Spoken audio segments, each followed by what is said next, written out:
Bienvenue dans cette vidéo. Je m'appelle Marco Alexander, je suis ingénieur allemand et auteur du livre Hémorroïdes, absence de douleur et de symptômes en 4 semaines seulement. Pendant près de 25 ans. J'ai souffert d'hémorroïdes de degré 4. Avec des douleurs.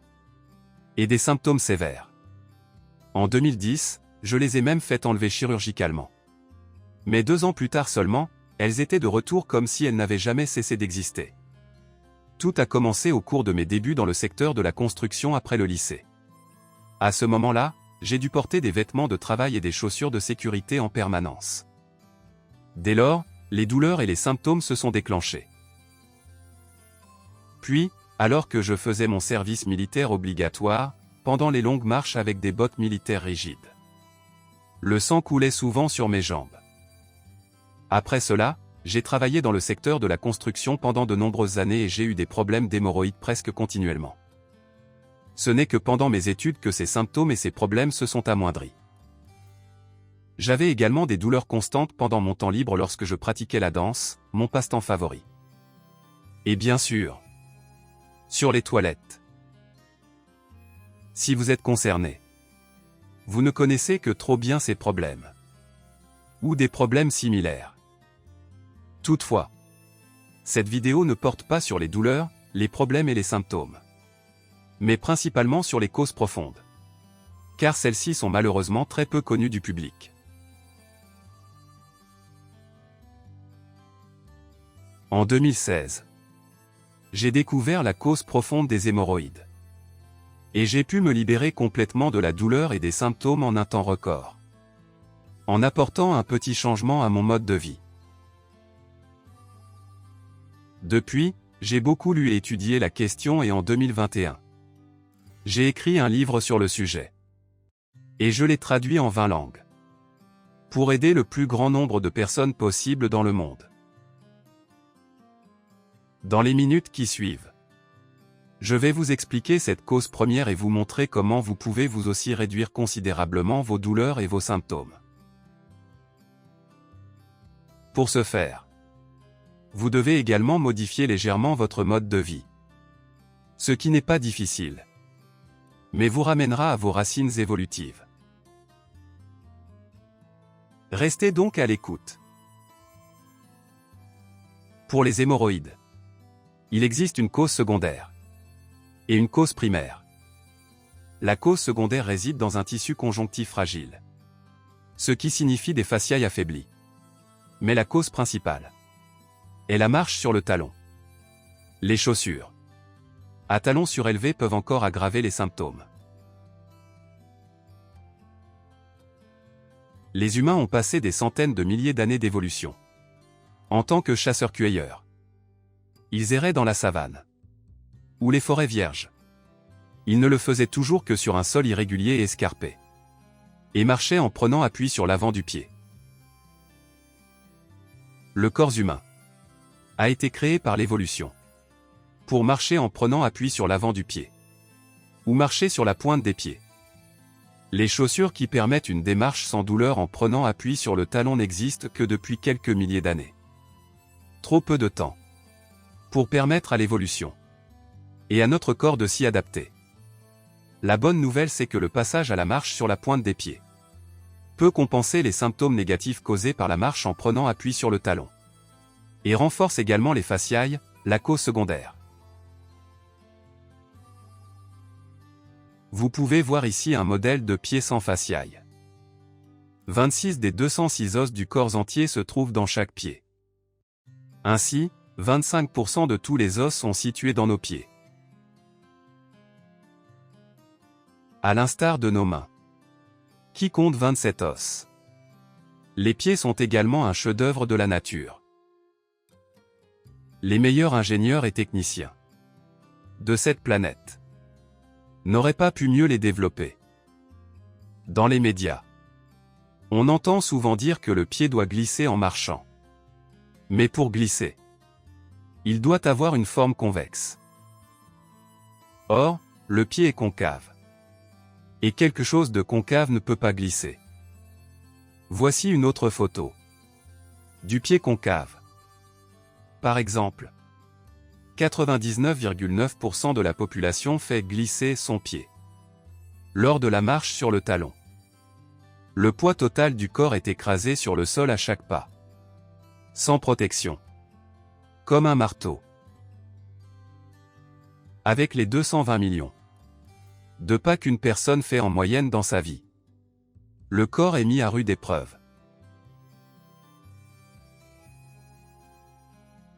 Ici, je voudrais vous montrer les deux façons de marcher. Tout d'abord, la marche qui prend appui sur le talon. Et ensuite la marche qui prend appui sur l'avant du pied. Puis, encore une fois, les deux façons de marcher mais cette fois pieds nus.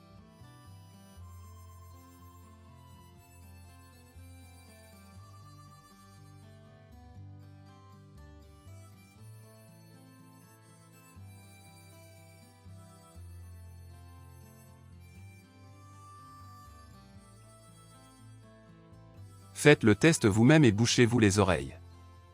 Puis marchez en prenant appui sur le talon avec des chaussures ou pieds nus, sur une surface dure. On entend bien le son. Boum. Lorsque le talon s'enfonce dans le sol avec tout le poids du corps. Avec ou sans chaussures. Avec la démarche sur la pointe des pieds. En revanche, le poids de la personne est doucement amorti par les os et les fasciailles lorsque le pied est posé sur le sol. L'énergie cinétique est absorbée lorsque le pied touche le sol. Et libérée à nouveau lorsque le pied quitte le sol. Cela rend la marche douce. Et agréable. La marche sur l'avant du pied se déroule comme indiqué sur l'image. Vous touchez d'abord l'extérieur de l'avant du pied. Ensuite, l'intelligence du pied analyse le sol en quelques millisecondes et si tout va bien. L'avant du pied touche le sol y compris les orteils. Enfin, le talon est abaissé jusqu'à ce qu'il repose complètement sur le sol. Tout se passe de manière simple, rapide et naturelle. Lorsque l'on marche en prenant appui sur les talons, on constate que la largeur du pas est artificiellement allongée en raison de l'élévation du talon. Ce qui a un effet négatif sur le tissu conjonctif du plancher pelvien.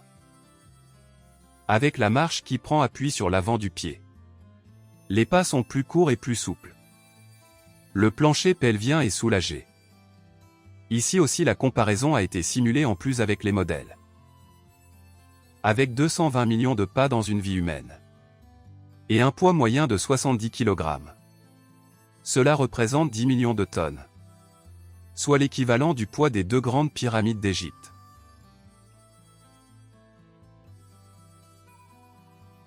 Ce stress causé par la marche qui prend appui sur le talon doit tout simplement avoir des effets négatifs à long terme. La marche sur la pointe des pieds peut avoir un certain nombre d'effets positifs sur le corps humain. Elle peut améliorer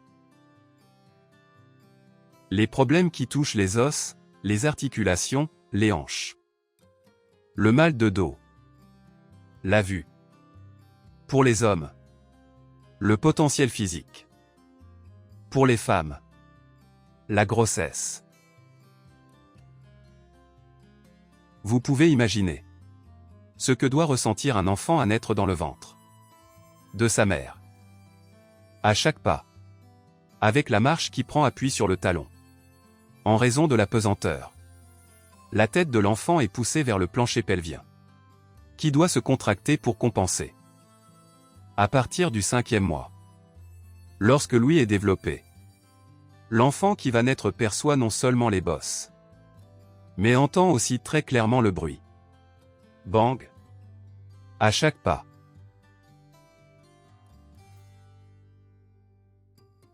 En revanche, en marchant en prenant appui sur l'avant du pied, les poids du corps de la mère et de l'enfant sont amortis comme sur un ressort.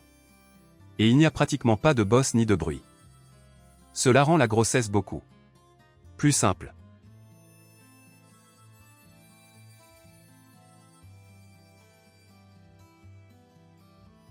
Au cours des dernières minutes, Je vous ai expliqué pourquoi la marche qui prend appui sur le talon peut être à l'origine d'hémorroïdes et d'autres problèmes comme ceux affectant le plancher pelvien.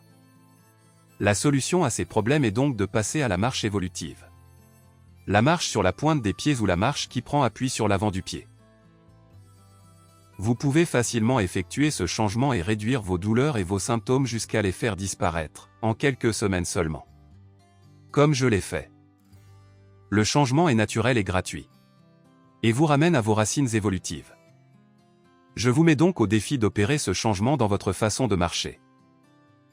Maintenant, je vais vous montrer comment procéder à la marche qui prend appui sur l'avant du pied. Qu'on appelle aussi la marche sur la pointe des pieds. Tenez-vous droit. La tête levée. La poitrine en avant. Et les deux pieds parallèles l'un à l'autre. Vos pieds sont positionnés. Comme si votre talon et votre gros orteil se trouvaient sur une ligne imaginaire pointant à 180 degrés vers l'avant. Vos pieds sont parallèles l'un à l'autre. Mais la distance entre vos pieds est différente pour chacun. Et dépend de votre stature. Et de votre posture. Cette distance s'établira automatiquement. Plus tard lors de la marche sur la pointe de pied. Pour marcher, le haut du corps se déplace maintenant lentement vers l'avant. Pour maintenir l'équilibre, un pied soulève maintenant le talon. Puis soulève la pointe du pied. Et pose le pied à nouveau un peu plus en avant. Juste avant que le pied avant ne touche le sol. Le pied arrière soulève maintenant le talon. Vous devez vous sentir à l'aise avec la longueur de la marche. L'avant du pied touche maintenant la partie extérieure de la plante du pied. Puis tout l'avant du pied. Y compris les orteils. Comme expliqué plus haut dans l'image. Le pied arrière forme maintenant un angle. Avec la pointe du pied et les orteils. Touche toujours le sol. À ce moment, l'axe du corps, à partir de la tête, se trouve entre les deux pieds et repose sur la plante des pieds. Dans le mouvement suivant, le talon du pied avant s'abaisse jusqu'à ce que tout le poids repose sur le sol. Ensuite, l'axe du corps jusqu'à la tête est exactement au-dessus de ce pied. Au même moment, le pied arrière touche toujours le sol avec les orteils. Cela donne une stabilité supplémentaire au mouvement de la marche. Ce n'est que lorsque le poids est déplacé davantage vers l'avant que le pied arrière quitte complètement le sol. Il est alors guidé vers l'avant et le mouvement recommence. Le mouvement est complété en balançant les bras dans des directions opposées.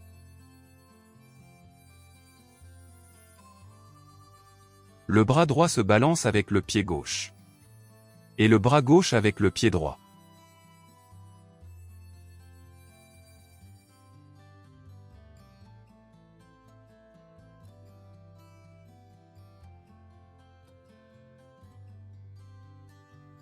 Il est important d'affiner la démarche.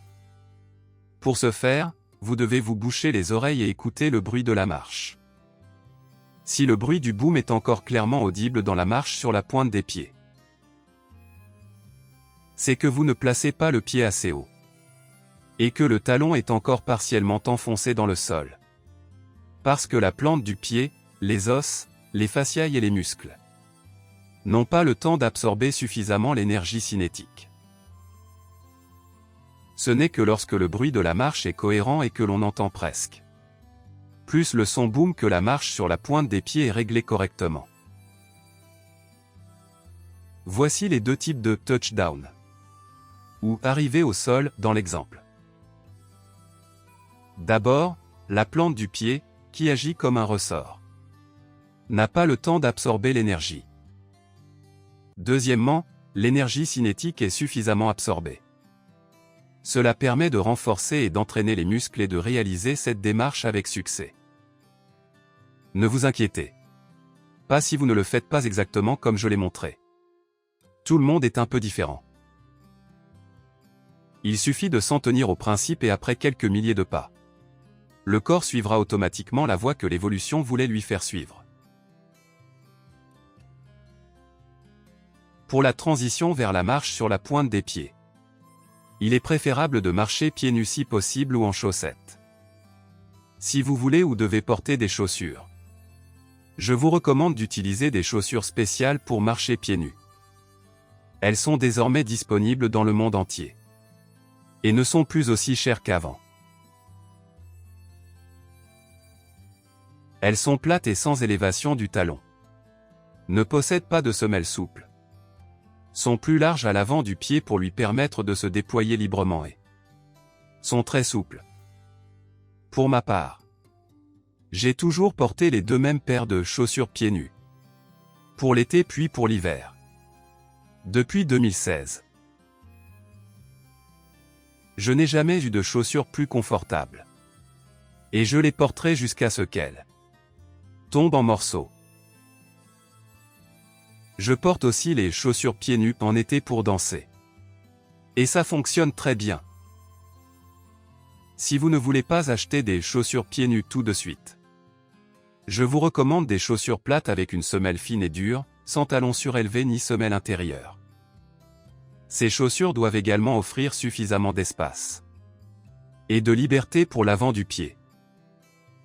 Maintenant, je voudrais vous montrer à nouveau le mouvement de la marche. En chaussures pieds nus.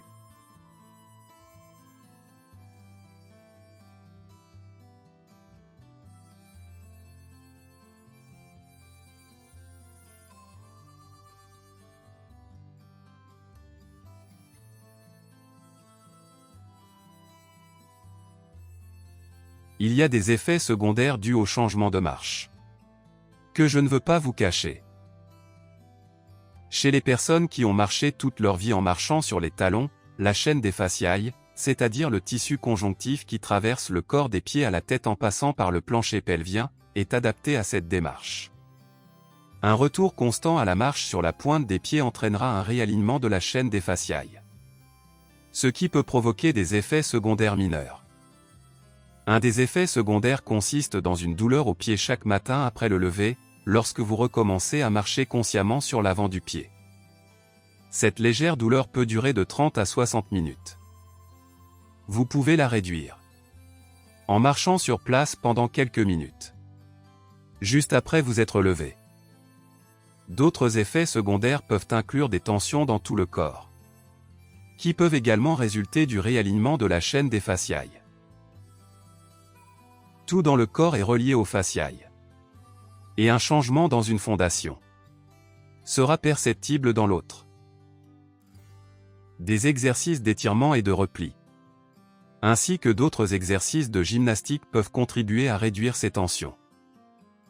Si la marche sur la pointe des pieds est maintenue de manière cohérente, ces effets secondaires disparaîtront une fois que le réalignement de la chaîne des fasciailles sera terminé. La durée varie d'une personne à l'autre. Pour ma part, je n'ai eu que des douleurs matinales aux pieds pendant environ 4 semaines. Un autre effet secondaire, c'est que la marche avec des chaussures pieds nus produit un bruit de marche différent. Cela vous semblera totalement différent au début, mais les personnes extérieures ne le remarqueront pas. Pendant toutes ces années, personne ne m'a jamais posé de questions à ce sujet, que ce soit au travail, dans les loisirs ou dans la rue. Lorsque je suis passé à la marche sur la pointe des pieds assez systématiquement en 2016, mes hémorroïdes ont disparu en quelques semaines. Depuis lors, je marche à nouveau consciemment avec la marche qui prend appui sur l'avant du pied. Et cela me semble absolument naturel. Un coup de talon accidentel me semble complètement anormal. Et il est immédiatement corrigé. Depuis lors, mes hémorroïdes ne sont pas revenus non plus. Ce qui a grandement amélioré ma qualité de vie. Pour réussir le passage à la marche qui prend appui sur l'avant du pied, ou sur la marche sur la pointe des pieds, il existe un certain nombre d'accessoires nécessaires à la transition. Et ils méritent d'être pris en compte. Par ailleurs, il existe aussi de nombreux conseils et des astuces sur la manière d'atteindre le meilleur résultat et de minimiser le temps nécessaire au changement. Vous les trouverez dans mon livre, que je vous recommande. Hémorroïdes, disparition de la douleur et des symptômes en 4 semaines seulement. Il contient un programme de 4 semaines avec lequel le changement peut être très bien maîtrisé.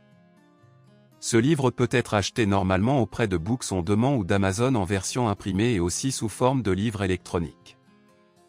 Vous pouvez également trouver plus d'informations sur ma page d'auteur, dont le lien figure ci-dessous dans la description de la vidéo. Cette page d'auteur renvoie également à ma propre librairie où vous pouvez obtenir l'e-book en format PDF dans près de 20 langues différentes. Le passage à la marche sur la pointe des pieds est gratuit et naturel. Mais il vous coûtera l'effort nécessaire pour effectuer ce changement dans votre style de vie. Il doit être fait le plus tôt possible. Car ce n'est qu'alors que la chaîne des fasciailles pourra se réaligner radicalement. Peut-être avez-vous encore des doutes après cette vidéo.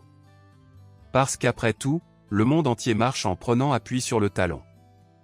Ces doutes sont également justifiés. La marche sur le talon est une marche très dominante. Et puissante. Voici un exemple tiré de l'histoire.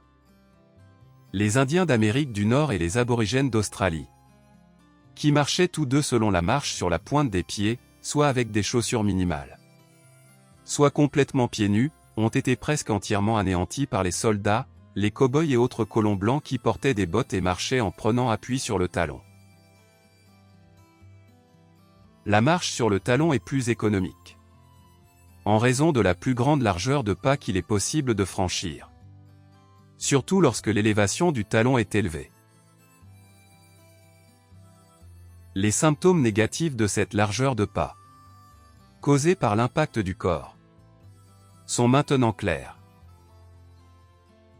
Il y a beaucoup de vidéos et de sites sur Internet qui soutiennent la marche sur le talon, parce qu'elle protège les petits os et les parties faibles du corps dans les pieds. S'il avait besoin d'être protégé, l'évolution s'en serait occupée. Selon la même logique, nous devrions tout porter en permanence des gants serrés afin de ne pas mettre en danger les petits os et les parties faibles de nos mains lors de leur utilisation quotidienne. Je vais donc vous demander une dernière fois de passer à la marche sur la pointe des pieds, de manière cohérente et constante. C'est naturel. Et c'est gratuit. Pas de frais mensuels, pas de crème, pas de douleur, rien. Laissez-vous convaincre du résultat. Vous n'avez rien à perdre. Changez maintenant, mais faites-le de manière constante et cohérente. Partout. Que ce soit à la maison, au bureau ou pendant les loisirs. Je vous garantis que l'effet positif ne sera pas long à se faire sentir. Je reçois presque tous les jours des messages de personnes du monde entier, par courriel ou sur les réseaux sociaux, qui me remercient de les avoir aidés à améliorer sensiblement leurs problèmes de longue date en un temps record, grâce à mon livre. Merci beaucoup d'avoir regardé ma vidéo. Si vous avez aimé, j'apprécie le signe avec un pouce vers le haut. N'hésitez pas à vous abonner à ma chaîne. J'y posterai régulièrement des messages sur ce sujet. Et sur d'autres thèmes contenus dans mes livres. Nous vous remercions de votre intérêt et vous souhaitons bonne chance. Toutes nos salutations. Bien à vous. Marco Alexander.